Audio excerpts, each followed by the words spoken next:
ನಮಸ್ಕಾರ. ಈಗಾಗಲೇ ಡಾಕ್ಟರ್ ಮಂಜುಳಾ ಅವರು ಹಾಗೂ ಶ್ರೀ ಬಿರೇನ್ ಅವರು ತಮಗೆ ಹೇಳಿದಂಗೆ ಕರ್ನಾಟಕ ಯಾವಾಗಲೂ ಕೂಡ ತಂತ್ರಜ್ಞಾನದಲ್ಲಿ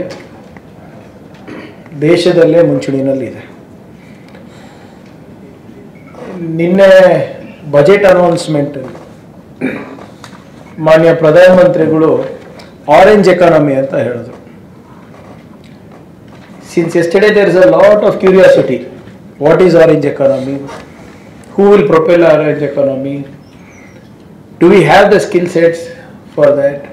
is there an orange economy in the country at all? ಎಲ್ಲ ಇವತ್ತೆಲ್ಲ ನಮ್ಮ ಪತ್ರಿಕೆಯ ಮುಖಪುಟದಲ್ಲಿ ಆರೆಂಜ್ ಎಕಾನಮಿ ಬಗ್ಗೆ ಇದೆ. ದುರ್ದೈವ ಏನಪ್ಪ ಅಂದರೆ, ನಾವು ಇದನ್ನು 7 ವರ್ಷದಿಂದ ಪೋಷಣೆ ಮಾಡ್ತಾ ಇದ್ದೀವಿ, ಆದರೆ ಅದ್ರ ಬಗ್ಗೆ ಯಾರು ಹೇಳೋದೇ ಇಲ್ಲ. ಬಿರೇನ್ ಅವ್ರು ಹೇಳ್ದಂಗೆ AVGCಯ ನಾಮಕರಣ ಇಲ್ಲೇ ಆಗಿತ್ತು ಕರ್ನಾಟಕದಲ್ಲಿ. ನಮ್ಮ ಹಿಂದಿನ ಅವಧಿನಲ್ಲಿ AVGC animation, visual effects, gaming and comics policy first in India was floated by the government of Karnataka when I was in my first tenure as the IT minister. AVGC ಅನ್ನ ನಾವು ಗುರುತಿಸ್ಬಿಟ್ಟು, ಅಂದರೆ ಇವಾಗೆಲ್ಲ ಸ್ವಲ್ಪ orange economy is a new name ಅಷ್ಟೇ, but we have been playing this game for quite some time. So the global creative economy is valued close to around $2 trillion. $2 trillion. ಆಮೇಲೆ India orange economy itself has a potential to go up to $35 billion. In 2024, India recorded over 20% increase over previous year. ನಮ್ಮ IT ಎಕ್ಸ್ಪೋರ್ಟ್ಸಲ್ಲಿ, services ಎಕ್ಸ್ಪೋರ್ಟ್ಸ್ನಲ್ಲಿ ಅದು ಹೊರತುಪಡಿಸಿ close to $11 billion export value ನಮ್ಮ ದೇಶದಿಂದ ಆಗಿದೆ. ಅದರಲ್ಲಿ ಹೆಚ್ಚಿನ, ಬಹುಶಃ if I am not mistaken, more than 50% is from Karnataka. It's ನಮ್ಮಲ್ಲಿ ಮಾನವ ಸಂಪನ್ಮೂಲ ಹೆಚ್ಚಿದೆ. The skill for AVG that is required for this sector is heavily present in the state of Karnataka. We have over 15,000 AVGC professionals in Karnataka, and our new AVGC policy, ನನ್ನ ಹಿಂದಿನ ಅವಧಿನಲ್ಲಿ ಮೊದಲನೇ AVGC policy ಬಂದಿತ್ತು. Now we have extended the AVGC policy to extended reality also, AVGC XR policy ಅಂತ. So we have set ourselves very ambitious projects, very ambitious goals. We want to create more than 50,000 high value jobs in this sector by the end of 2028. And we aim to capture at least 20% of the market.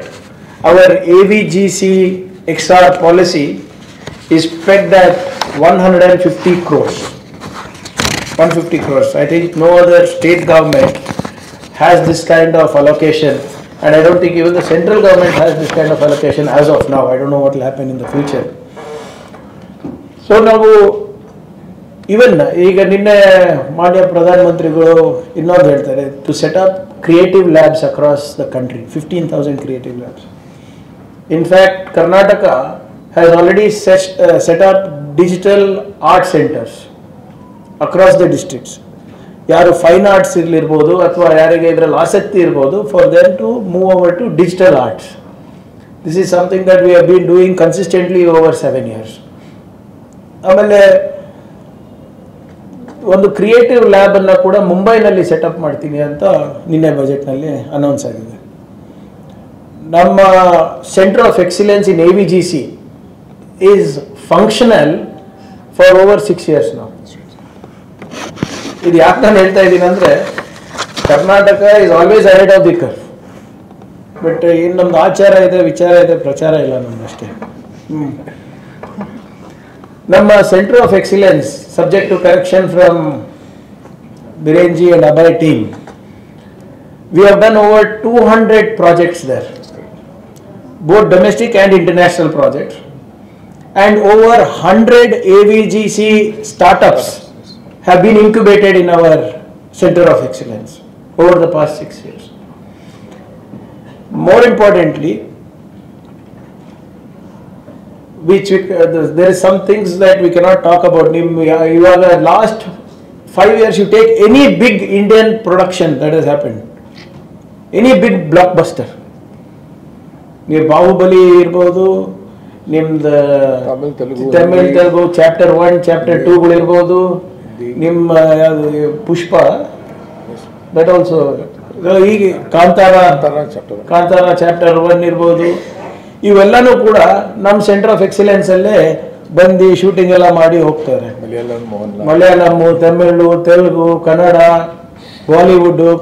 ಆದರೆ ನಾವು ಅದು ಪ್ರಚಾರ ಮಾಡೋಕ್ಕಾಗಲ್ಲ, ಯಾಕಂದರೆ we are bound by there terms and conditions. ಯಾಕಂದರೆ ಅವ್ರದ್ದು we cannot shoot them, we cannot show pictures. Release ಆದಮೇಲೆ ತೋರಿಸ್ತಾ ಇದ್ದೀವಿ, ಅಷ್ಟರಲ್ಲಿ ನೀವು ಯಾರು ನಂಬೋದಿಲ್ಲ. ಸೊ ಹೀಗಾಗಿ the centre of excellence is catering immensely for IP creations also. ಈಗ ನಮ್ಮ AVGC Center of Excellence 2.0, ಈಗ ಅವಾಗ ನಾವು ಪ್ರಾರಂಭ ಮಾಡಿದ್ವಿ. ಅದಾದ್ಮೇಲೆ 4.5 ವರ್ಷ ಅದ್ರ ಪಾಡಿಗೆ ಅದು ನಡೀತು. ಹಿಂದಿನ ಸರ್ಕಾರಗಳಲ್ಲಿ ಅಷ್ಟು ಅವರು ಆಸಕ್ತಿ ತೋರಿಸಿಲ್ಲ. ಮತ್ತು ಈಗ ನಮ್ಮ ಸರ್ಕಾರ ಬಂದಮೇಲೆ we are making it bigger, better, and ensuring more IPs are created across the state. So even in tier 2 and tier 3 cities, towns, we will be taking our creative work to enable creative workforce and enterprises to meet global competence. ಈಗ ಮಂಗಳೂರಿನಲ್ಲಿ ಮುಂಚೆ animation ಭಾಳ ಚೆನ್ನಾಗಿರ್ತಾ ಇತ್ತು, ಅಲ್ಲಿಂದ ಈಗ ಬೆಂಗಳೂರಿಗೆ ಬಂದಿದ್ದಾರೆ. But ಅಲ್ಲೇ ಇರಿಸ್ಬೋದಾ ನೋಡ್ಬೇಕು ನಾವು. ಆಮೇಲೆ ಈ ಕ್ರಿಯೇಟಿವಿಟಿ ಅನ್ನೋದು it is not limited to any one thing. Some of the best content now is coming out from the rural India, from the tier 2 towns, and we intend to capitalize on that. So ಆ ನಿಟ್ಟಿನಲ್ಲಿ ನಮ್ಮ AVGC policy ಇದೆ. ಸ್ಕಿಲ್ಲಿಂಗು, ಇನ್ಕ್ಯುಬೇಷನ್ಸು, IP creations, and of course catering to global services as well. So this is something that we have been doing immensely well. ಈಗ ನೀವು including name any of the Oscar movies that are that is nominated, in all probability at least 15 to 20% of the work would have happened in Karnataka. Am I right, sir? More than that. So in order to ensure that we accelerate the momentum, yearly we have the GEFEX summit, gaming, animation and special effects or VFX you want, or audio effects, whatever you would want to have. So ಈ ಗೆಫೆಕ್ಸ್ ಅನ್ನು ನಾವು ನನ್ನ ಹಿಂದಿನ ಅವಧಿನಲ್ಲೇ ಪ್ರಾರಂಭ ಮಾಡಿದ್ದು.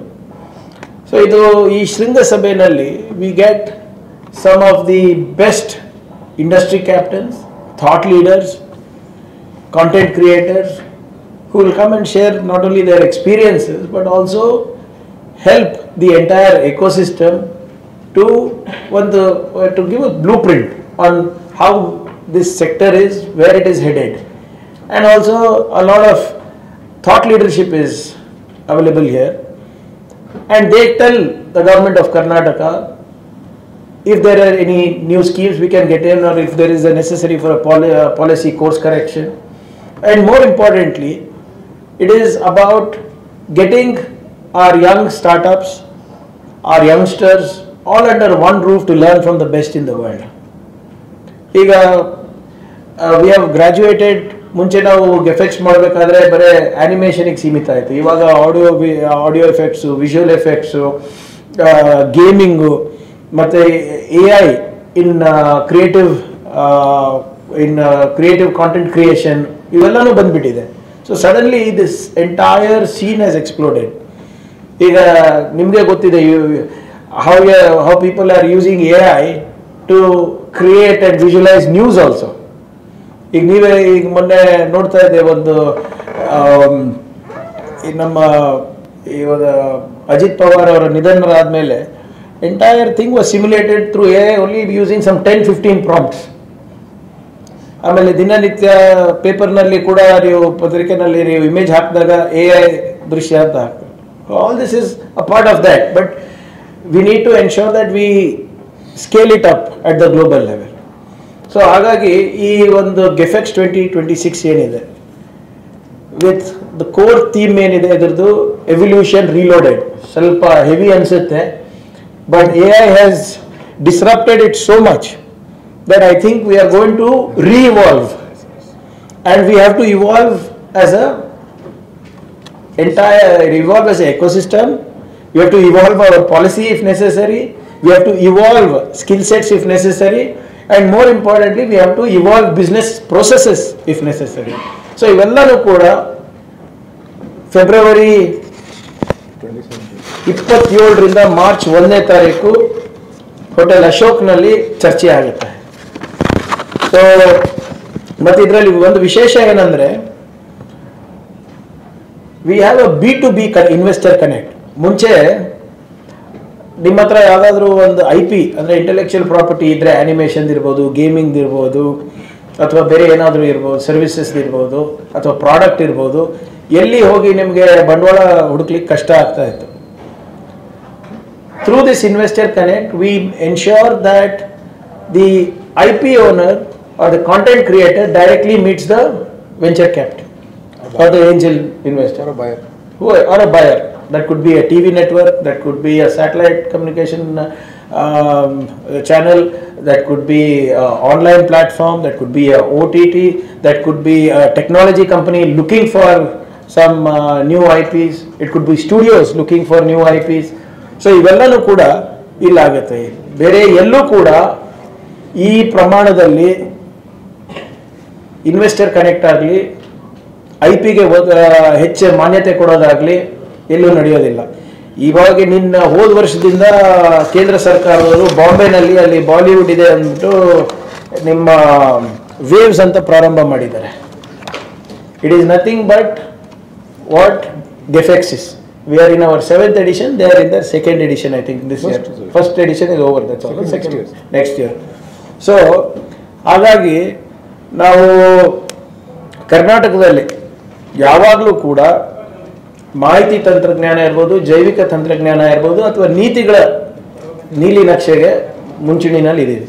So we have identified orange economy much earlier from the central government.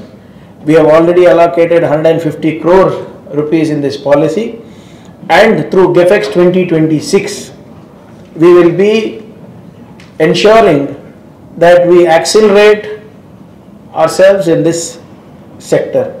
So ದಯವಿಟ್ಟು ತಾವೆಲ್ಲರೂ February 27ರಿಂದ March 1ನೇ ತಾರೀಕು ತಾವು ಈ ಶೃಂಗಸಭೆಗೆ ಬರಬೇಕು. ಅಲ್ಲಿ ಮೊನ್ನೆ ಯಾವ ರೀತಿ ಬೆಂಗಳೂರು ಟೆಕ್ ಸಮಿಟಿಗೆ ತಾವೆಲ್ಲರೂ ಬಂದು ಪ್ರೋತ್ಸಾಹ ಮಾಡಿ ತಾವು ನೋಡಿದ್ರಿ ಯಾವ ದೊಡ್ಡ ಮಟ್ಟದಲ್ಲಿ ಜನರು ಸೇರ್ತಾ ಇದ್ದಾರೆ, ಯುವಕರು ಸೇರ್ತಾ ಇದ್ದಾರೆ, ಯಾವ ದೊಡ್ಡ ಮಟ್ಟದಲ್ಲಿ ಕರ್ನಾಟಕದಿಂದ ಇವತ್ತು ರಾಷ್ಟ್ರಕ್ಕೆ ಈ ವಲಯದಲ್ಲಿ ಏನು ವೇಗವನ್ನು ನಾವು ಹಿಡಿಸ್ತಾ ಇದ್ದೀವಿ ನಮ್ಮ ನೀತಿಗಳಿಂದ ಅಂತ ತಾವು ನೋಡಿದ್ದೀರಾ. ಇದಕ್ಕೂ ಕೂಡ ಬಂದು ತಾವು ಪ್ರೋತ್ಸಾಹ ನೀಡಬೇಕು ಅಂತ ತಮ್ಮ ಹತ್ರ ನನ್ನ ಕೇಳ್ಕೊತಾ ಇದ್ದೀನಿ. ಮತ್ತು ವಿಶೇಷವಾಗಿ ಈ ಆರೆಂಜ್ ಎಕಾನಮಿ ಅಂತ ಏನು ಒಂದು ಹೊಸ ಟರ್ಮಿನಾಲಜಿ ಇವತ್ತು ಪ್ರಚಾರದಲ್ಲಿದೆ, ಅದು ಏನು, ಹೇಗೆ, ಮತ್ತು ಅದರ ಭವಿಷ್ಯ ಏನಂತ ಕೂಡ ತಾವು ಕೂಡ ಅಲ್ಲಿ ಬಂದು ತಿಳ್ಕೊಬೋದು, ನಮಗೂ ಕೂಡ ಸಲಹೆ ನೀಡ್ಬೋದು ಅಂತ ನಾನು ಹೇಳ್ತಾ, ಇದೇ ಫೆಬ್ರವರಿ 27ರಂದು ನಮ್ಮ ಹೋಟೆಲ್ ಅಶೋಕ್ನಲ್ಲಿ ಈ ಗೇಮಿಂಗ್, ಆ್ಯನಿಮೇಷನ್ ಮತ್ತು ಎಫೆಕ್ಟ್ಸ್, ವಿಜುವಲ್ ಎಫೆಕ್ಟ್ಸ್ ಒಂದು ಶೃಂಗಸಭೆಗೆ, that is the caption evolution reloaded, ತಾವು ದಯವಿಟ್ಟು ಬರಬೇಕು ಅಂತ ತಮ್ಮ ಹತ್ರ ವಿನಂತಿ ಮಾಡ್ತಾ ಇದ್ದೀನಿ. ಧನ್ಯವಾದಗಳು. ಆಮೇಲೆ ದಯವಿಟ್ಟು ಕ್ಷಮಿಸಬೇಕು, ಮುಂಚೆಯಿಂದನೂ ಕೂಡ ನಾವು AVGC ನೀತಿ ಮಾಡೋದ್ರಲ್ಲಿರ್ಬೋದು, ಸೆಂಟರ್ ಆಫ್ ಎಕ್ಸಿಲೆನ್ಸ್ ಮಾಡೋದಿರ್ಬೋದು ಅಥವಾ ಈ ಶೃಂಗಸಭೆ ಮಾಡೋದಿರ್ಬೋದು, ಇದಕ್ಕೆ ಅಭಯ್ ಸಂಸ್ಥೆಯಿಂದ ನಮಗೆ ಮುಂಚೆಯಿಂದನೂ ಸಹಕಾರ ನೀಡ್ತಾರೆ. They are hour industry partners for the policy it self. So ಅದಕ್ಕೆ ಸರ್ಕಾರದ ವತಿಯಿಂದ ಹಾಗೂ ವೈಯಕ್ತಿಕವಾಗಿ ಕೂಡ ಅಭಯ್ ಸಂಸ್ಥೆಗೆ ನಾನು ಧನ್ಯವಾದವನ್ನು ನಾನು ಹೇಳಲಿಕ್ಕೆ ನಾನು ಬಯಸ್ತಾ ಇದ್ದೀನಿ. Thank you.